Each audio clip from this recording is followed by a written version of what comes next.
Flower show ખુલ્લો મૂકવામાં આવ્યો। અમદાવાદ મ્યુનિસિપલ કોર્પોરેશન દ્વારા રિવરફ્રન્ટ પ્રોજેક્ટ હેઠળ તૈયાર થયેલા ફ્લાવર ગાર્ડનને મુખ્યમંત્રી હસ્તક લોકાર્પણ કરવામાં આવ્યું છે।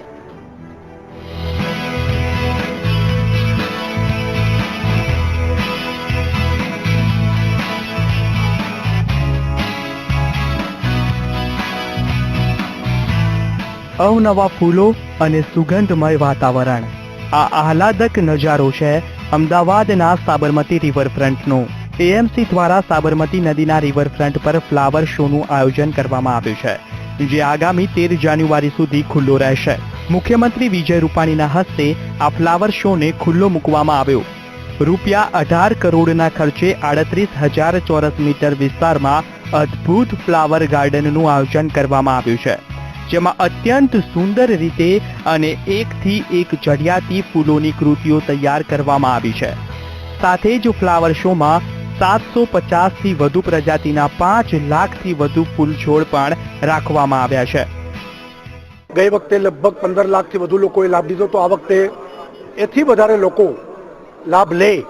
અત્યાર સુધી લોકો ફ્લાવર જોવા રાષ્ટ્રપતિ ભવન જાન્યુઆરી ડિસેમ્બરમાં લોકો જતા હતા, હવે ઘર આંગણે આજે જ્યારે અમદાવાદમાં થઈ રહ્યું છે, ખૂબ ખૂબ અભિનંદન પાઠવું છું અને પ્રજા ખૂબ આનો લાભ લે તેવી આશા રાખું છું। તો આ તરફ પ્રધાનમંત્રી આવાસ યોજના અંતર્ગત એએમસી દ્વારા તૈયાર થનારા 3,710 જેટલા ઈડબ્લ્યુએસ આવાસોનો મુખ્યમંત્રીના હસ્તે ડ્રો કરવામાં આવ્યો હતો।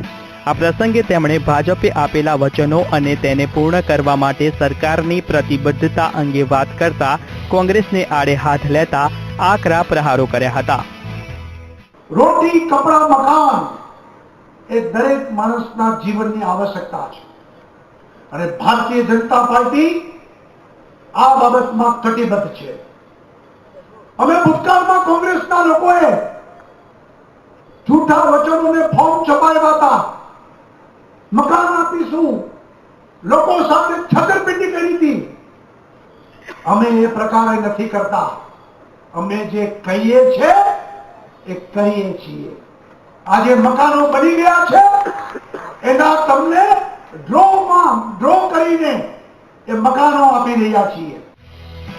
એક તરફ એએમસીએ ફ્લાવર ગાર્ડનનું લોકાર્પણ કર્યું અને બીજી તરફ સેંકડો આવાસોનો ડ્રો પણ કરી નાખ્યો છે। ત્યારે ચૂંટણીના આ વર્ષમાં ભાજપ દ્વારા હાથ પર લેવાઈ રહેલા જનહિતના આ કાર્યો ક્યાંક વહેલી ચૂંટણીના એંધાણ આપી રહ્યા હોય તેવું લાગી રહ્યું છે। કેમેરામેન નરેશ બુટિયા સાથે અર્પણ કાયદાવાલા, VTV ન્યૂઝ।